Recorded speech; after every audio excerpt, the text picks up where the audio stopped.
पहले तो इस क्वेश्चन पे हम बोले थे कि थोड़ा सा बचा हुआ क्वेश्चन था पुली वाला, वहां से स्टार्ट करते हैं। ये पुली था, ये पुली छत पे फिक्स था, याद है? M1 मास,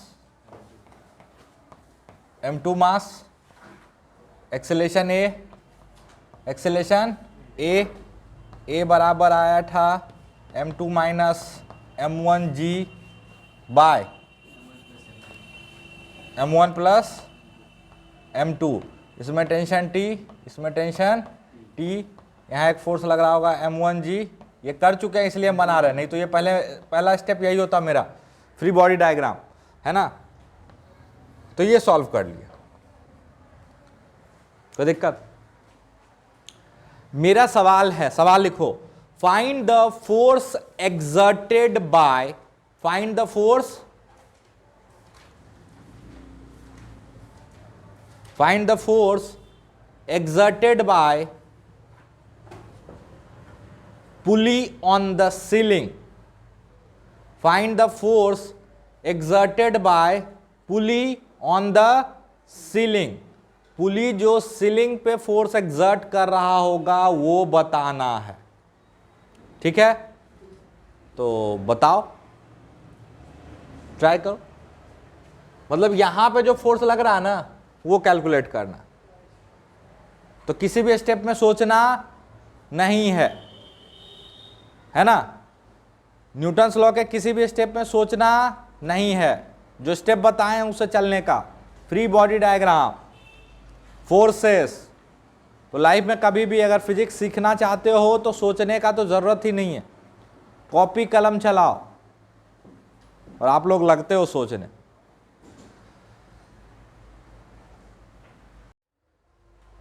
देखो, रस्सी में टेंशन निकलेगा क्या? रस्सी में टेंशन निकलेगा?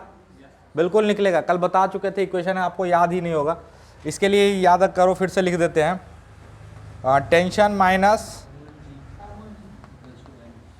Mass into acceleration.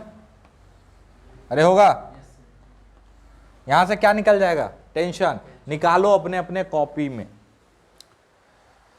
ठीक है? अब देखो पुली कैसा है मेरा, ध्यान से सुनना। मासलेस पुली, कैसा पुली है? मासलेस पुली। और इस पुली पे क्या क्या फोर्स लग रहा है थोड़ा सा उसको समझते हैं।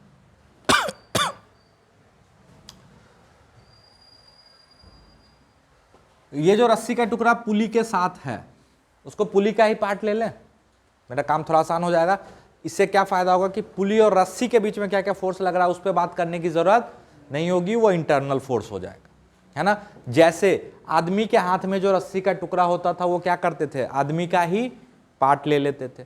अदरवाइज फिर रस्सी और पुली, देखो रस्सी पुली को पुश कर रहा होगा तो रस्सी नॉर्मल लगा रहा होगा पुली पे, तो फिर अलग अलग नॉर्मल को डील करने में आप परेशान हो जाओगे।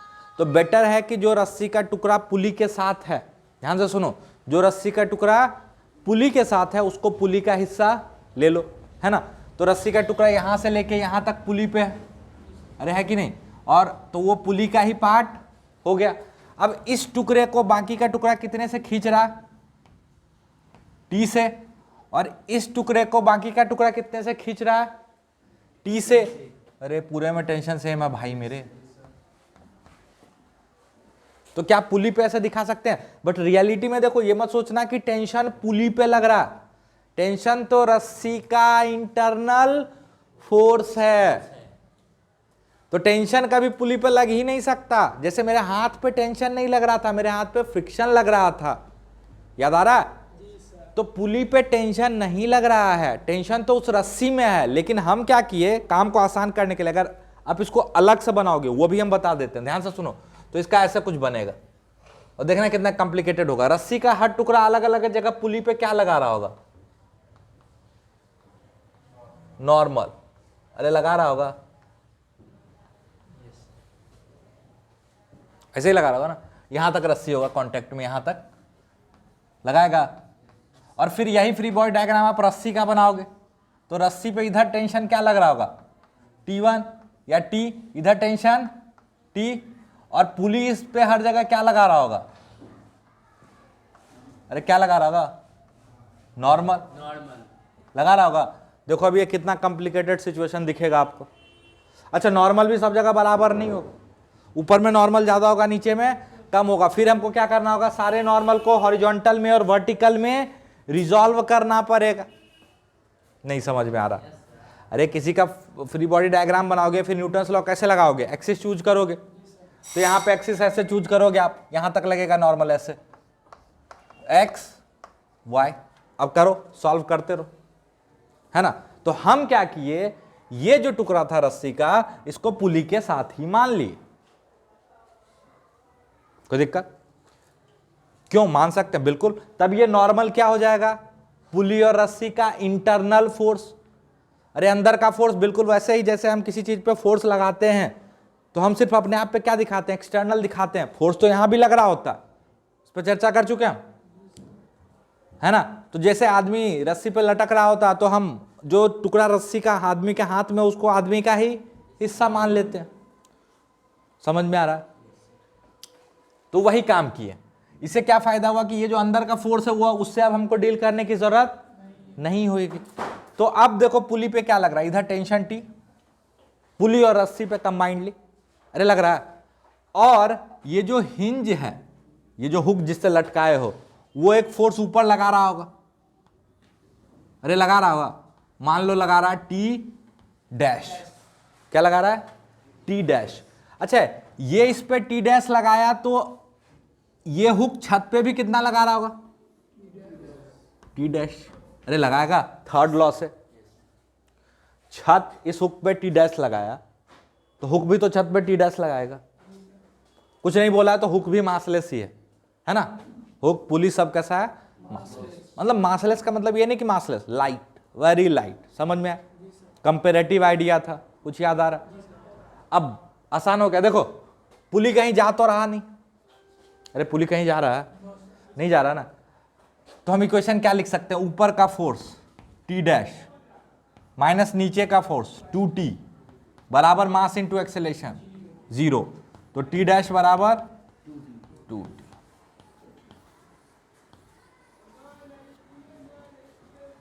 अरे है ना। ऐसे भी जब भी पुली लाइट होगा तो उस पर नेट फोर्स 0 होना पड़ेगा, नहीं तो फिर इनफाइनाइट एक्सेलरेशन हो जाएगा, याद है। तो जब भी पुली लाइट होगा, मान लो एक पुली है, कोई सा भी सिंपल पुली कहीं भी, इस पे इधर फोर्स लग रहा है टी, इधर फोर्स लग रहा है टी, मान लो एक रस्सी ऐसे आ रहा है और एक रस्सी यहां से ऐसे बंधा हुआ टी डैश, तो ऑब्वियसली टी डैश कितना होना पड़ेगा, 2t। ये कैसे आया, सेकेंड लॉ से। अरे आया, अरे आया, पक्का ना, समझ में आया, पक्का। तो छत पे कितना फोर्स लग रहा होगा, 2t, जहां की t का वैल्यू यहां से आप निकाल के पुट कर दोगे। कुछ नहीं समझ में आया? अरे नहीं आया ना, आ गया पक्का, तो नोट कर लो जल्दी से।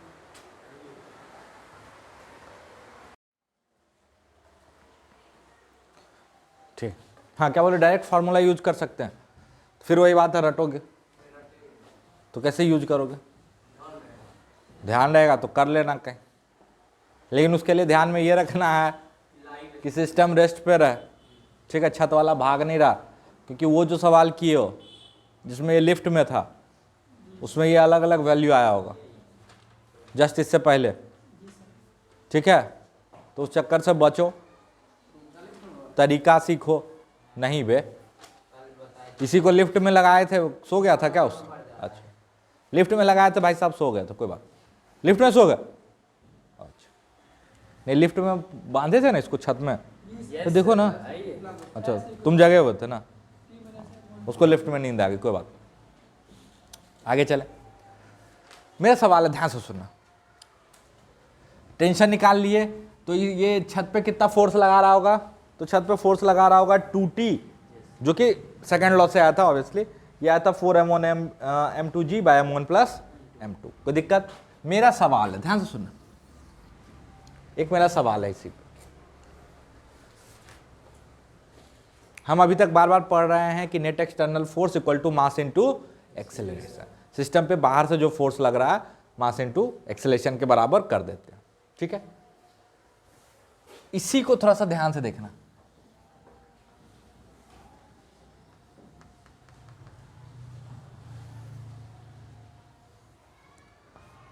बिल्कुल ध्यान से देखना और जो आपके दिमाग में आए इसका जवाब आप बताना, ठीक है। हम इस पूरे को एक सिस्टम ले रहे हैं, ध्यान से देख, यहां से एक बॉडी ले रहे हैं, क्या बोल रहे हैं, ये पूरा एक बॉडी, ठीक है। इस पे बाहर से क्या क्या फोर्स लग रहा, टेंशन इसके अंदर का फोर्स हो गया, अरे है ना, वो अंदर के हिस्से पे लग रहा, ये टेंशन इस पे लग रहा तो इसका यहां लग रहा, फिर यहां लग रहा तो यहां लग रहा। सिस्टम से बाहर टेंशन एग्जर्ट नहीं हो रहा, बाहर से एग्जर्ट हो रहा है M1G,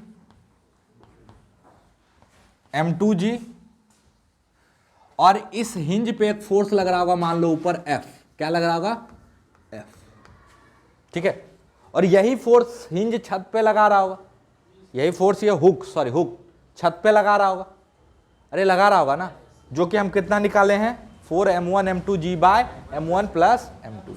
हम बोलते हैं कि अगर इसको हम एक बॉडी ले लेते हैं पूरा को, ध्यान से सुनना मेरी बात,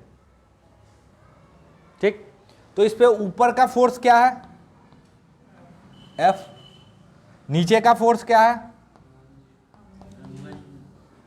M1 प्लस M2G, अरे है ना, M1G M2G दोनों को एक साथ कर लिए, बराबर mass of the system M1 plus M2, कैसे, इसमें तो कोई मास है नहीं, लाइट है, अरे है ना, इनटू एक्सेलेरेशन, ये पूरा कहीं तो जा नहीं रहा, अरे ये पूरा कहीं जा नहीं रहा, तो 0, तो यहां से आ गया फोर्स बराबर M1 प्लस M2G। अब लफड़ा का है, आप सोचो, दोनों सेम तो नहीं, ये और ये सेम तो नहीं, बात समझ में आया, अरे बात समझ में आया, कुछ नहीं समझ में आया। हम क्या बोले, हम बोले कि पहले हम फोर्स निकाल लिए बिल्कुल अपने तरीके से, जो मेरा तरीका था, है ना। अब हम बोले कि चलो ऐसा करते हैं कि पूरे को एक बॉडी मान लेते हैं, उस पर बाहर से लगने वाला फोर्स लिख देते हैं बराबर mass into acceleration of the body, mass into acceleration of the body. कोई दिक्कत, लगा दिए इक्वेशन दिमाग से, आंसर आ गया गलत। गलती कहां, वो सही है, इतना हिंट दे रहे हैं कि पहले वाला सही है, जाओ, तो मतलब गलत तो यही है, गलत तो यही, ठीक है। सोचो, 1 मिनट का टाइम, सोचो, और जिसको जो बोलना, गलत सही सब चले, क्योंकि सही तो आपको आता नहीं। चल वापस आते हैं यहां पे, तो एक जवाब आया कि सर टेंशन इंटरनल फोर्स है, बिल्कुल इंटरनल फोर्स है, क्योंकि सिस्टम के ही पार्ट पे लग रहा, जो फोर्स का थर्ड लॉ पेयर सिस्टम के ही पार्ट पे लगे वो इंटरनल है। मतलब जैसे हाथ और इसको हम हिस्सा लेते हैं, तो देखो हाथ इस पे फोर्स लगाता है और ये इस पे लगाता है, लगा है ना, तो जब ये पूरा एक हिस्सा हो जाएगा ना, तो वो थर्ड लॉ पेयर सिस्टम, देखो सिस्टम और इंटरनल फोर्स पे और अच्छे से बात हम लोग वर्क पावर में करेंगे। अभी बस आपको इतना हिंट हम दे सकते हैं कि अगर किसी चीज को सिस्टम लिए हो, है ना, किसी चीज को, तो देखो उनका जो थर्ड लॉ पेयर है वो सिस्टम के अंदर ही लगना चाहिए। जैसे हम बोल रहे हैं कि ब्लॉक और पुली को हम क्या ले लिए, रस्सी के साथ सिस्टम ले लिए, तो देखो ब्लॉक पे टी लगा तो रस्सी पे टी लगा अंदर, फिर रस्सी इस पे असल में नॉर्मल लगाया होगा, बट अगर इसको एक हिस्सा ले लो तो यहाँ पे टेंशन लगाया, अरे लगाया तो रस्सी पे भी टेंशन लगा, तो वो अंदर का ही फोर्स है, समझ में आया, टेंशन भी इंटरनल फोर्स है। और डिटेल में हम बताएंगे जब सिस्टम डिफाइन करेंगे वर्क एनर्जी में, कोई दिक्कत, बट आई होप यहां तक समझ में आ रहा होगा। टेंशन देखो ना, बाहर किसी चीज पे लग रहा है क्या, टेंशन सिस्टम के हिस्से पे ही लग रहा है ना, ब्लॉक पे लग रहा है, पुली पे लग रहा है, अरे है ना, बस अभी इतना समझो, सिस्टम के ही पार्ट पे लग रहा है ना, तो टेंशन एक्सटर्नल फोर्स नहीं है। यहां गलती क्या है, तो न्यूटन का सेकेंड लॉ हम अभी जो सीखे वो सिर्फ एक बॉडी के लिए सीखे, किसके लिए सीखे, एक बॉडी के लिए सीखे हैं, जिसमें हम लिखते हैं net force on the body या external force on the body equal to mass into acceleration of the body, अरे है ना, ऑफ द बॉडी। कोई दिक्कत, अब यहां गड़बड़ क्या, ध्यान से सुनो, यहां पे लिखे नेट फोर्स, ठीक है, ऊपर का एफ नीचे का एम जी सी, ठीक है, बाहर एक्सटर्नल फोर्स बराबर मास इंटू एक्सेलरेशन पुली का लिख दिया। इसमें हर पार्ट का एक्सेलरेशन सेम है क्या? एक ए से ऊपर जा रहा है, एक ए से नीचे जा रहा, पुली रेस्ट पे है, तो हम तो सिर्फ एक्सेलरेशन किसका लिख दिए? पुली का। अरे लिख दिए। तो असल में हम इस पूरे को एक बॉडी मान ही नहीं सकते हैं, क्योंकि इसके हर हिस्से का एक्सेलरेशन अलग अलग है। नहीं समझ में आया? अबे net force equal to mass into acceleration of the body, but यहां पे तो एक्सेलरेशन ऑफ द पुली लिख दिए। तो आप बोलोगे सर इसका लिख देंगे, तो नहीं, इसका अलग है। समझ में आया? तो इसको ओवरऑल एक बॉडी ट्रीट नहीं कर सकते हो आप। समझ में आया? एक बॉडी कब ट्रीट कर सकते हैं अपनी सुविधा के लिए? जब पूरे का एक्सेलरेशन एक हो जाए कि हाँ सब एक साथ चल रहा है, तब उसको पूरे को एक बॉडी ट्रीट कर सकते हो। समझ में आया? अरे समझ में आया? सिंपल सा फंडा। तो गलती मिल गया पक्का? तो नोट कर लो जल्दी से। अब हम लोग बात करेंगे एच.सी. Verma question number 39।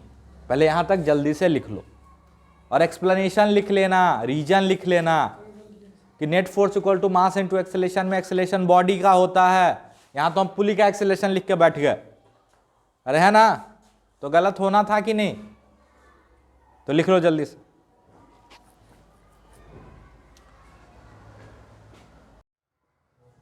यही सवाल है।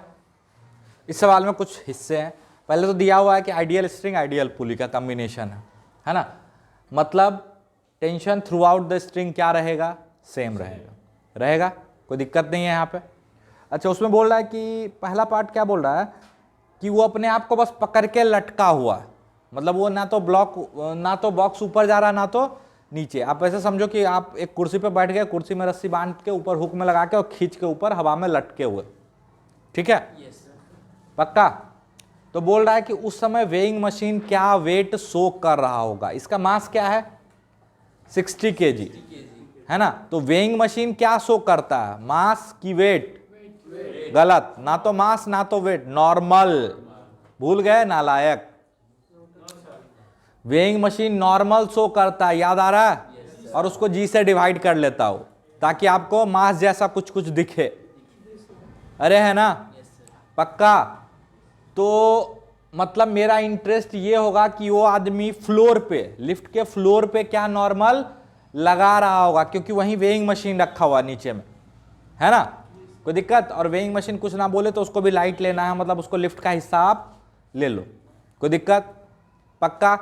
चलो, तो आदमी का free body diagram step number 1 पहले तो ये करना था, जो कि आप किए नहीं। अरे है ना? इस पे एक नॉर्मल लगेगा N, और इसके हाथ पे टेंशन T। हाथ पे फ्रिक्शन लग रहा है, बट रस्सी का जो छोटा सा टुकड़ा उसके हाथ में, उसको उसके साथ ले लो, तो टेंशन T। और नीचे एक mg यानी 600। और तो कोई फोर्स इस इंसान पे हमको लगता हुआ देख नहीं रहा है, क्योंकि आसपास कोई शक्तिमान वगैरह नहीं है। ठीक है? कि वो फूंक के उड़ा दे। अच्छा, वो खरा कहाँ? हवा में लटका हुआ थोड़े, लिफ्ट में खरा। नॉर्मल अगर नहीं लग रहा होगा तो 0 आ जाए, है ना? आप पहले से कैसे मान लिए? कांटेक्ट है तो देयर इज ए चांस कि नॉर्मल हो। अरे समझ में आ रहा है? चल, free body diagram of the box. अब अगर आपके दिल में ये ख्याल आ रहा है कि बॉक्स पे भी 600 न्यूटन लग रहा होगा, इसका भार तो बॉक्स पे लग रहा है, तो आप गलत हो। हम आपको बार बार बोल चुके हैं, वेट उसी पे लगता है जिसका हो। अरे है ना? चलो, तो बॉक्स पे क्या क्या फोर्स लगेगा? एक तो टेंशन लगेगा, यहाँ कांटेक्ट में रस्सी से है तो tension T, because tension is always pulling in nature. अच्छा, ये बक्सा इस आदमी पे नॉर्मल लगाया, तो ये आदमी भी बक्से पे नीचे नॉर्मल लगाएगा, नॉर्मल N। बक्सा का खुद का वेट 300, और तो कुछ नहीं है। अरे और तो कुछ नहीं है? पक्का? सोच लो, समझ लो। अभी हम पहले केस की बात कर रहे हैं, जब ये चुपचाप लटका हुआ था। ठीक है? कोई दिक्कत? पक्का? चल, तो अगर हम नॉर्मल निकाल लें तो मेरा काम हो जाएगा। तो दोनों का एक्सेलरेशन क्या है? 0। एक्सिस ऐसे ही लोगे, ऊपर नीचे प्लस माइनस, तो ऊपर को प्लस नीचे को माइनस ले लो, तो पहला इक्वेशन हो जाएगा n प्लस टी माइनस 600 इसके लिए इक्वल टू 0, और दूसरा इक्वेशन उससे ले आओ t माइनस n माइनस 300 बराबर, तो 2t बराबर 900, t बराबर 450, t 450 आ गया तो नॉर्मल कितना आ जाएगा बताओ, क्या 150 न्यूटन। तो इस केस में नॉर्मल आ जाएगा 150 न्यूटन। तो जो मास वो सोक कर रहा होगा वो हो जाएगा 150/10 यानी 15 kg। देखो ऑब्वियसली गलत है, 60 किलो का आदमी है ना, और सो कितना कर रहा है 15 किलो। समझ में आया? अरे समझ में आया तो जल्दी से नोट डाउन करो, फिर आगे बात करते हैं। चल तो अरे हम मिटा क्यों दिए, मेरा फोकस खराब कर दिया है।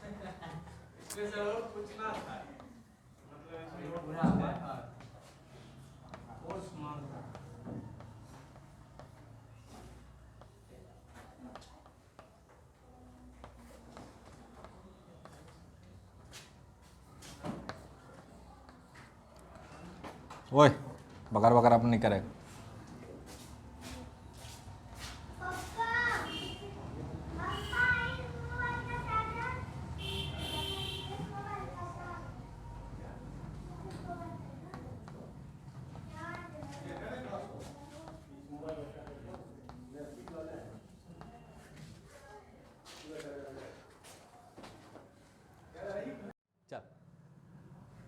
एक सवाल हो गया।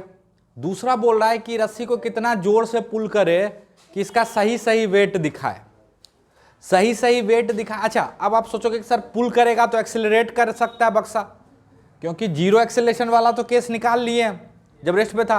अब बोल रहा है कि और कोई फोर्स से पुल करो, तो और किसी से करेगा या तो बक्सा नीचे जाएगा या तो ऊपर जाएगा, है ना सर, एक अननोन बढ़ जाएगा। बट इक्वेशन तो अभी भी 2 ही दिख रहा है हमको।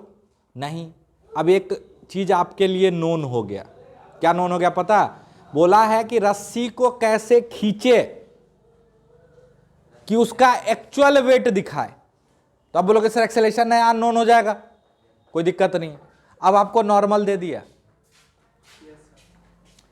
अगर एक्चुअल वेट दिखाए मतलब ये ग्राउंड पे पक्का कितना फोर्स लगा रहा होगा, 600 न्यूटन।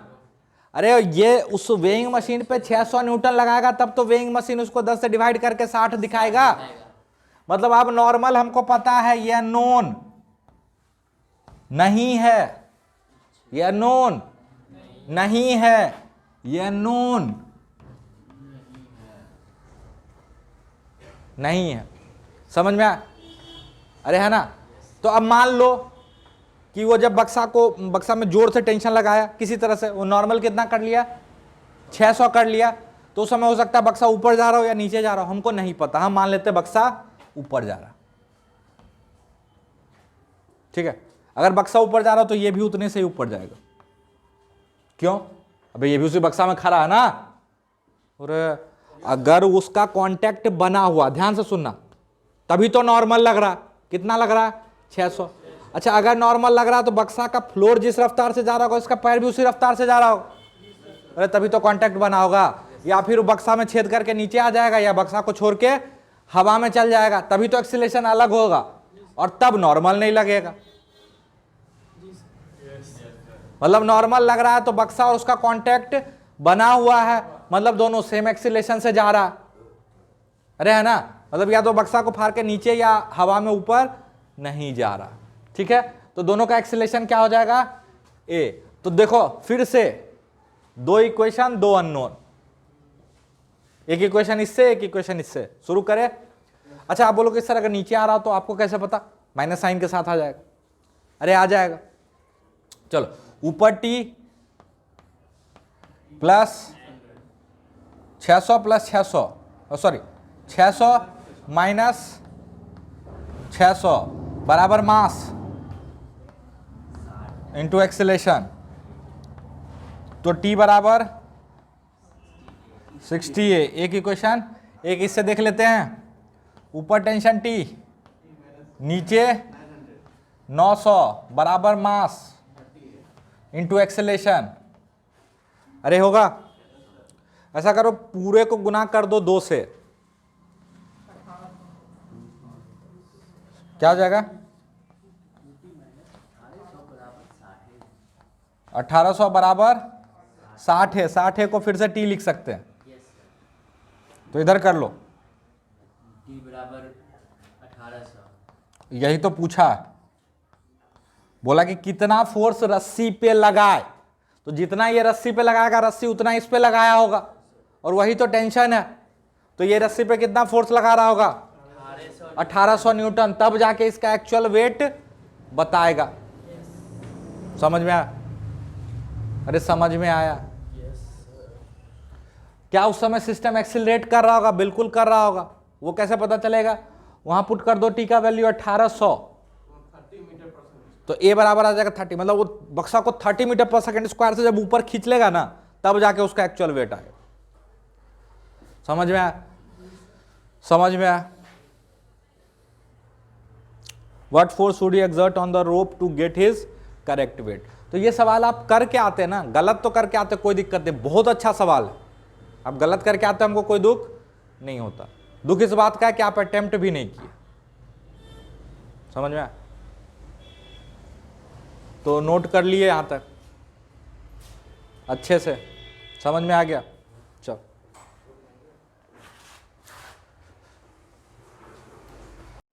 चल, कंस्ट्रेंट बिल्कुल वैसे जैसे कि रिवर बोट, आपके लिए रिवर बोट था, मेरे लिए था नेट मोशन, है ना? वैसे आप चाहो तो कंस्ट्रेंट और किताब देखोगे इधर उधर जो हम मना किए हैं, तो उसमें देखोगे 8-8 पुली 10-10 पुली का सवाल आपको मिल जाएगा, है ना? बहुत से लोग पढ़ाते भी हैं, बट हम जो आज तक सीखे हैं उससे हमको ये समझ में आया कि जेई कभी भी 8 पुली 10 पुली का सवाल नहीं देता। ऐसा नहीं है कि हमको 8 पुली वाला सवाल आता नहीं है ना? बहुत सारा ट्रिक सिखा सकते हैं आपको, लेकिन हम नहीं सिखाएंगे, क्योंकि कंस्ट्रेंट पे 8 पुली का सवाल सॉल्व करवाना कभी भी जेई नहीं चाहता, है ना? वो सब जो ट्रिक है, आप लोग इंजीनियरिंग में हम पढ़े हैं, मैकेनिकल इंजीनियरिंग, तो वहाँ पे फर्स्ट ईयर में वो सब सीखे हैं, है ना? ढेर सारा ट्रिक। तो आईआईटी के जो प्रोफेसर वो भी यही चाहते हैं कि आप वहीं जाके सीखो फर्स्ट ईयर में, तो वो आपसे उस ट्रिक के चक्कर में कभी पढ़ते भी नहीं। तो जैसे वहाँ पे नेट मोशन सीखने में बेसिक ध्यान था, तो यहाँ पे कंस्ट्रेंट में हमको ये सीखना है कि कंस्ट्रेंट बेसिकली जो मेरा फिजिकल अरेंजमेंट है उसका मैथमेटिकल एक्सप्रेशन,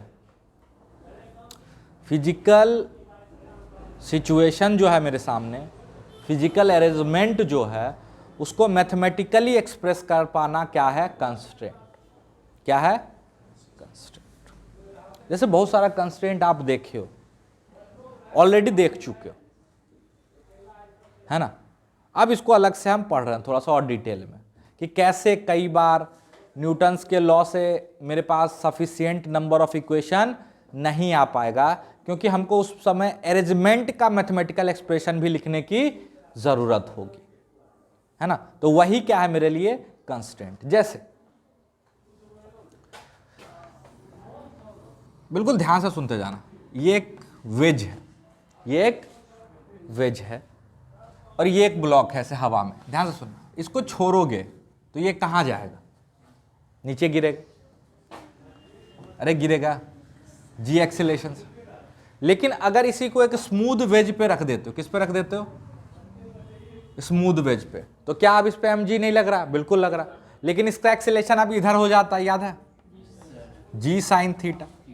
क्यों? क्योंकि अब वेज भाई साहब फ्री नहीं है, सॉरी ब्लॉक फ्री नहीं है। अब इस पे एक रेस्ट्रिक्शन लग गया कि तुमको इसी प्लेन के अलोंग चलना। अरे है ना, है ना? तो ये एक कंस्ट्रेंट है। कंस्ट्रेंट का मतलब होता है, अगर हिंदी में उसका बात मतलब सिंपली हिंदी में बात करें कंस्ट्रेंट का मतलब, तो उसका मतलब होता है बाधा या रुकावट। ठीक है, बाधा या रुकावट। ठीक, उसी तरह एक बॉल है, ठीक है, एक बॉल है प्लास्टिक का, किसी भी चीज़ का समझो, बस जिसमें छेद करने से वो फटे नहीं, तो बॉल है, आप इस पे इधर, अब ये रेस्ट पे है, इधर फोर्स लगाओगे तो ये किधर एक्सेलरेट करेगा, इधर। अरे जमीन ऐसे है, मतलब ग्रेविटी कैसे लग रहा है, अंदर अंदर, ठीक है। अबे ये जमीन पर रखा हुआ है ऐसे, टॉप भी ऊपर से, तो इधर से फोर्स मारेंगे तो बॉल इधर एक्सेलरेट करेगा, इधर से मारेंगे तो इधर एक्सेलरेट करेगा। अरे अगर ऐसे फोर्स लगा दे तो, ये नहीं लगाए, ये नहीं लगा, अब ये नहीं लग रहा, इधर से लगा देंगे तो इधर एक्सेलरेट करेगा। लेकिन हम बोलते हैं कि इसी बॉल में हम छेद कर दें, क्या कर दें, छेद, और इसको एक वायर में पिरो दें। ये आप देखे हो, एबेकस देखो, बच्चा में जो स्लेट होता है जिसमें मोती लगा होता है, जिसमें मोती लगा होता है,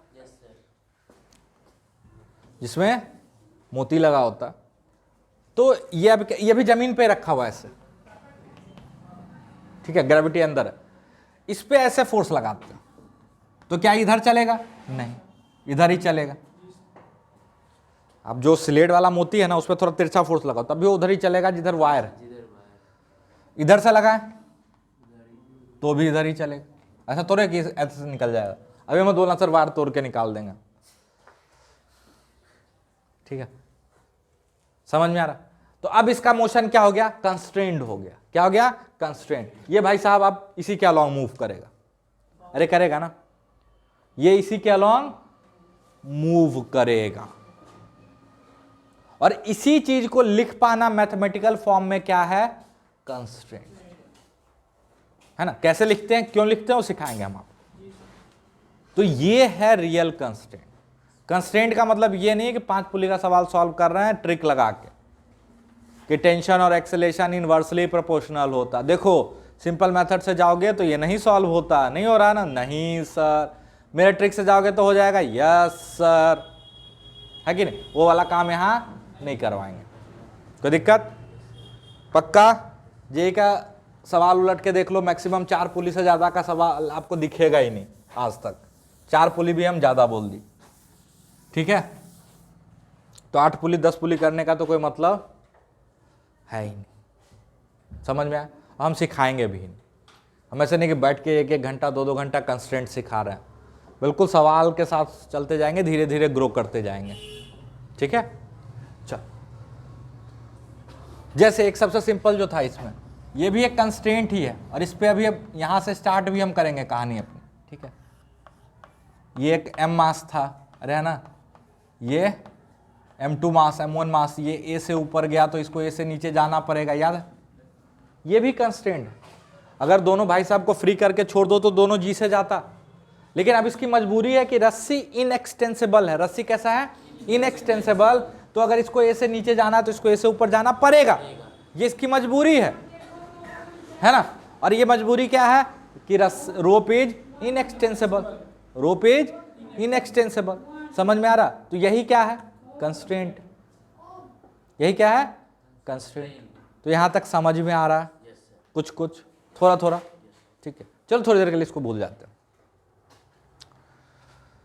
एक चीज जो हम आपको एक बार क्लास में से ही हंसी मजाक में बता रहे थे, अब थोड़ा सा सीरियसली उसको सीखने का, ठीक है।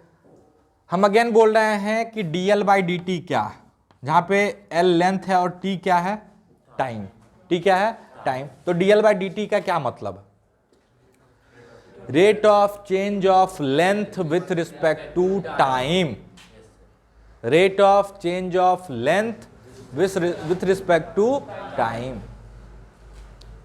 क्या ये पॉजिटिव हो सकता है, बिल्कुल हो सकता है, जब लेंथ बढ़ रहा होगा। क्या ये निगेटिव हो सकता है, बिल्कुल हो सकता है, जब लेंथ घट रहा होगा, समझ में आ रहा। क्या ये 0 हो सकता है, बिल्कुल हो सकता है, जब लेंथ में कोई चेंज नहीं हो रहा होगा, समझ में आ रहा। क्या इसका वेलोसिटी से कोई लेना देना है, नहीं, ये सिर्फ लेंथ की कहानी, समझ में आया, पक्का। चलो अब एक सवाल से स्टार्ट करते हैं, आपको समझ में आएगा। मान लो 2 पॉइंट A और B है ना, A और B, AB इसके बीच का लेंथ है, AB इसके बीच का लेंथ, बिल्कुल ध्यान से सुनना। ये 4 मीटर पर सेकेंड से इधर जा रहा है, और यहाँ पे मान लेते हैं इसको हम पॉजिटिव डायरेक्शन माने, क्या माने, पॉजिटिव डायरेक्शन। ये 4 मीटर पर सेकंड से इधर जा रहा है और ये 1 मीटर पर सेकंड से निगेटिव साइड में जा रहा है।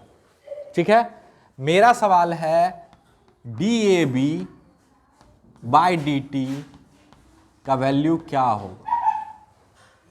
DAB बाई DT का वैल्यू क्या होगा।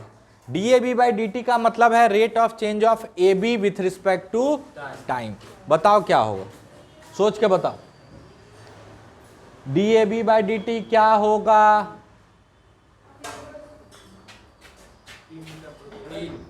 3 मीटर पर सेकंड, बिल्कुल, प्लस में 4 माइनस में 1। एक घूसा मार देंगे खींच के। इतनी बार बोले हैं कि ये जो पॉजिटिव दिए हैं बस आपको कंफ्यूज करने के लिए दिए थे। इसका वेलोसिटी से कोई मतलब नहीं है, इसका वेलोसिटी से कोई मतलब नहीं है। इसका मतलब है लेंथ किस रेट से बढ़ रहा है या लेंथ किस रेट से घट रहा है।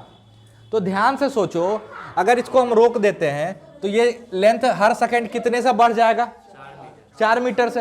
अच्छा, इसको भी चलाओ तो ये बढ़ा रहा है कि घटा रहा है, ये भी लेंथ को बढ़ा रहा है, कितने से, 1 मीटर। तो कंबाइंडली लेंथ बढ़ रहा है कि घट रहा है, कितने से बढ़ रहा है।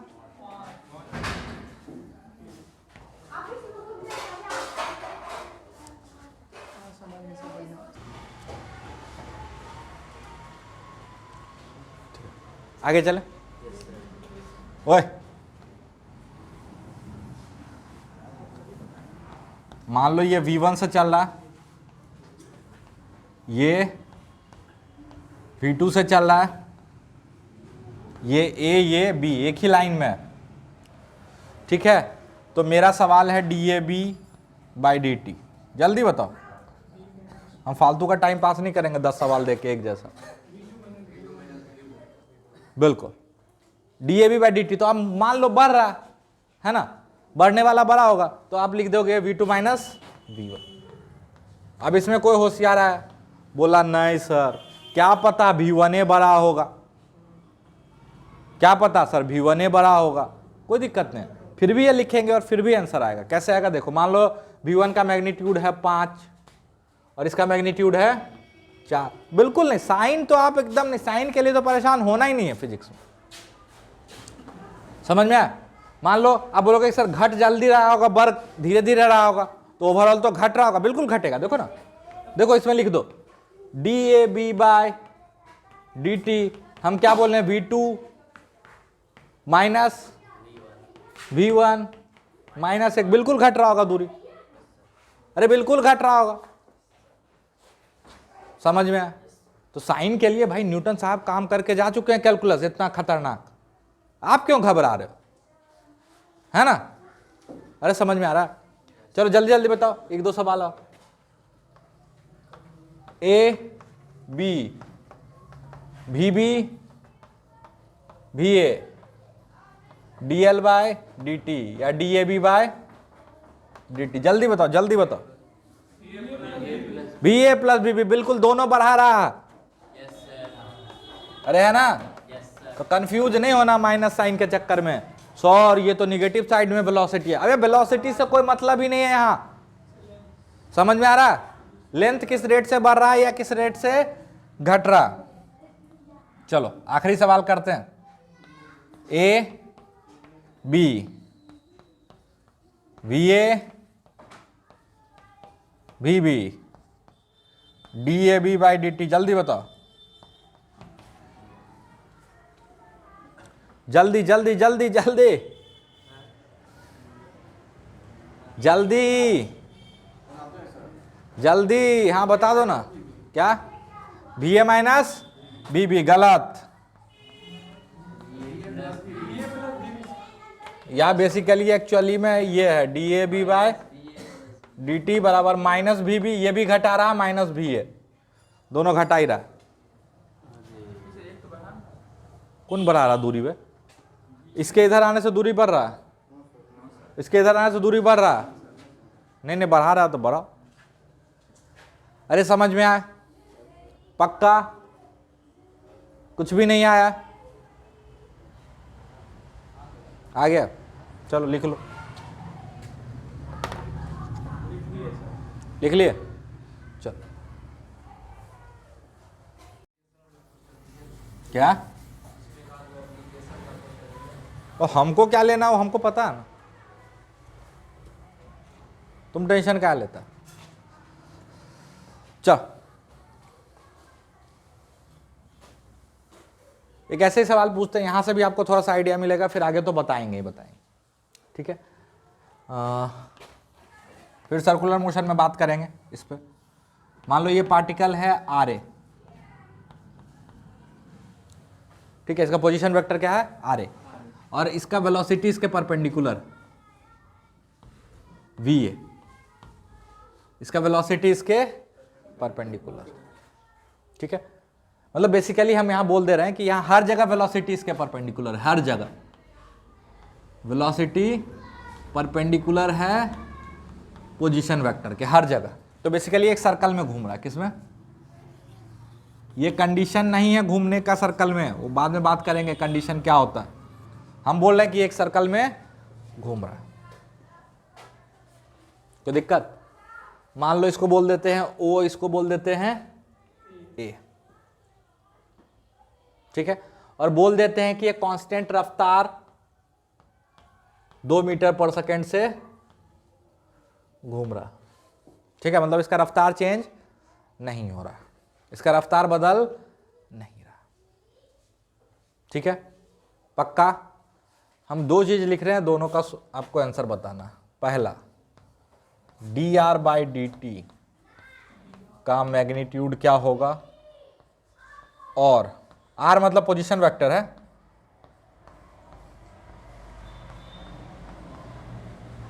D R by D T का मैग्नीट्यूड क्या हो।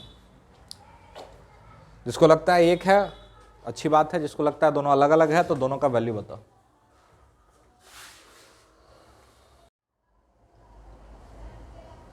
देखो D R by D T मतलब है rate of change of position vector with respect to time का magnitude.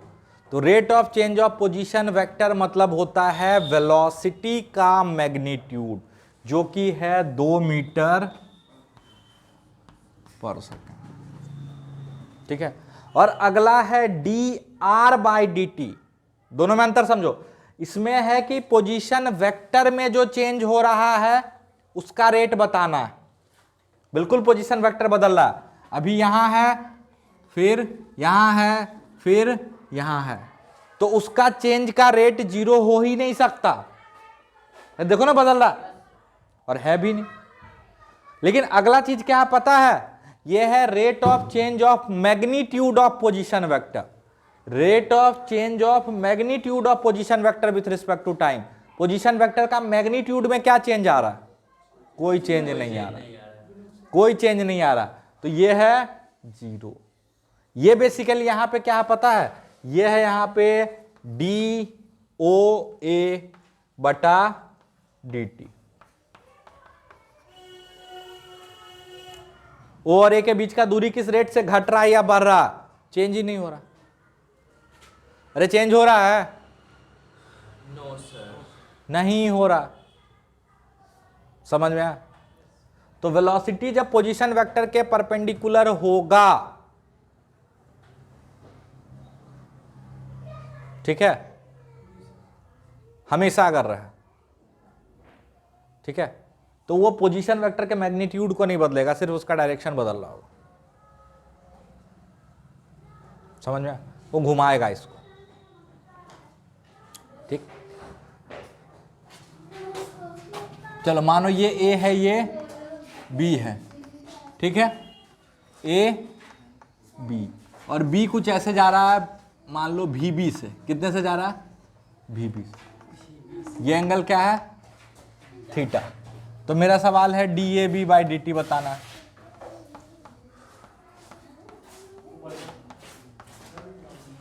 D A B by D T, D A B by D T, D A B by D T मतलब A B में कोई length में कोई change नहीं आएगा। अच्छा, कुछ देर के बाद ये पार्टिकल हमको लगता है यहां से चल के यहां आ जाएगा, तो अब जो लेंथ आया नया ए बी, वो पहले वाले लेंथ के बराबर है। ए बी क्या है? 2 पॉइंट के बीच का दूरी। क्या वो दूरी सेम है? क्या बकवास बात करता। हम पूछ रहे लेंथ में क्या चेंज आ रहा है ना? तो देखो वेलोसिटी का वो कंपोनेंट जो इस लाइन के अलोंग होगा वो इसके दूरी को बदलेगा, और वेलोसिटी का वो कंपोनेंट जो इसके परपेंडिकुलर होगा वो डायरेक्शन बदलने के काम में आएगा। समझ में आया? तो इसके अलोंग क्या है? V B cos theta. तो यहां पे सीधा लिखोगे वी बी कॉस थीटा। समझ में आया? अरे समझ में आया? कुछ नहीं आया, आ रहा धीरे धीरे। इसीलिए एग्जांपल लिए थे कि थोड़ा सा हिंट मिले। इसको बिल्कुल रेगरस मैथमेटिक्स से भी हम प्रूफ कर सकते हैं कि ये वी बी कॉस थीटा होगा, प्योर मैथमेटिक्स से भी। करें? चलो कर देते हैं।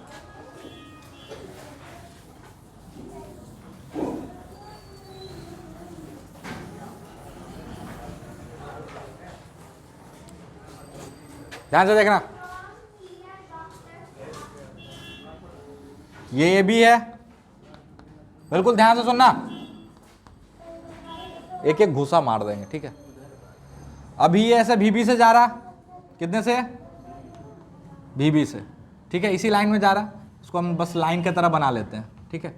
VB से जा रहा कितना एंगल पे? थीटा, ठीक है? बिल्कुल ध्यान से सुनते जाना मेरी बात। बहुत छोटे टाइम इंटरवल की बात करते हैं, dt, ठीक है? उसमें दोनों केस आ जाएगा कि मान लो सर ये पार्टिकल अपना डायरेक्शन भी बदल रहा तब भी इंक्लूड हो जाएगा, है ना? ये तो चलो एक ही डायरेक्शन में मूव कर रहा, अगर उसमें पार्टिकल घूम भी रहा होगा तो काम चल जाएगा, क्योंकि हम बिल्कुल जनरल केस लेके चलते हैं। एकदम छोटे से टाइम इंटरवल dt में ये डायरेक्शन कितना बदल लेगा? कुछ भी नहीं। कितना चेंज आ जाएगा? बहुत कम। तो उस छोटे से टाइम इंटरवल के लिए इसकी वेलोसिटी को कांस्टेंट मान सकते हो। तो उस छोटे से टाइम इंटरवल में ये इधर कितना चल लेगा? तो आप बोलोगे बहुत छोटा टाइम इंटरवल है, हम तो बहुत बड़ा दिखा रहे हैं, है ना? बहुत छोटे से टाइम इंटरवल में ये चल लेगा VB dt। अरे होगा, ये बहुत छोटा टाइम इंटरवल में चला, कितना चला? VB dt। अब ये B था, अब ये हो गया B डैश, ठीक है?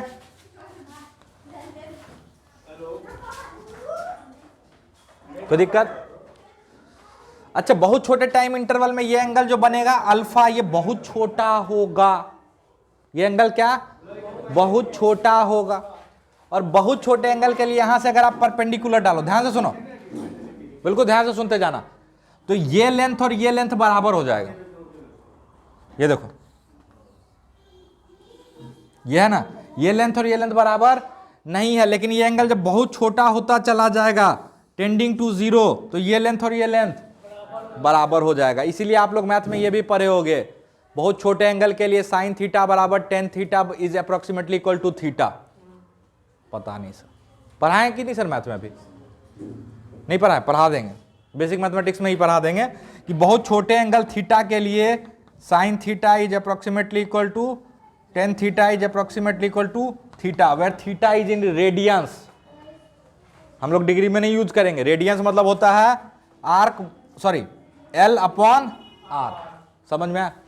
तो मैथ में भी सर बता देंगे, नहीं तो हम ही किसी दिन और बता देंगे, अगर अभी नहीं बताएंगे तो, ठीक है? पक्का? चल आप लिख ही लो, for very small angle sine theta is approximately equal to theta is approximately equal to ten theta. और बहुत छोटे एंगल के लिए अगर हम फर्स्ट ऑर्डर अप्रोक्सीमेशन लेते हैं तो cos theta is approximately equal to 1। First order approximation में कॉस थीटा किसके बराबर आता है? अप्रोक्सीमेटली 1।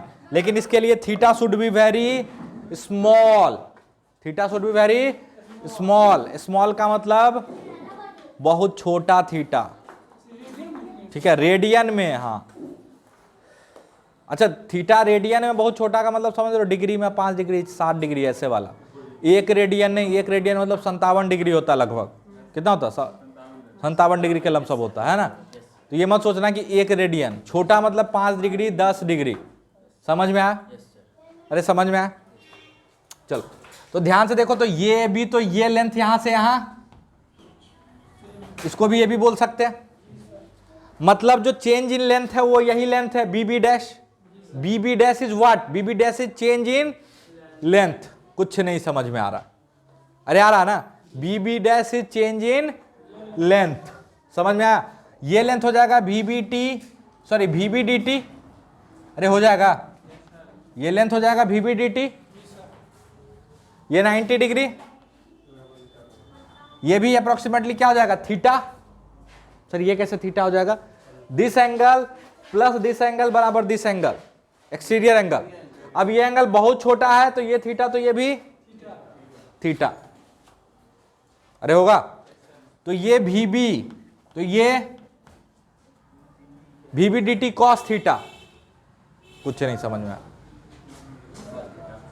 अरे ये बेस है ना, तो cos थीटा हो जाएगा। चलो, तो ये लेंथ आ गया, चेंज इन लेंथ जो है, छोटा सा चेंज जो है DAB, ये आ गया VB cos थीटा DT, है ना? ये क्या है? Small change in AB। समझ में आया? DT को इधर ले आओ।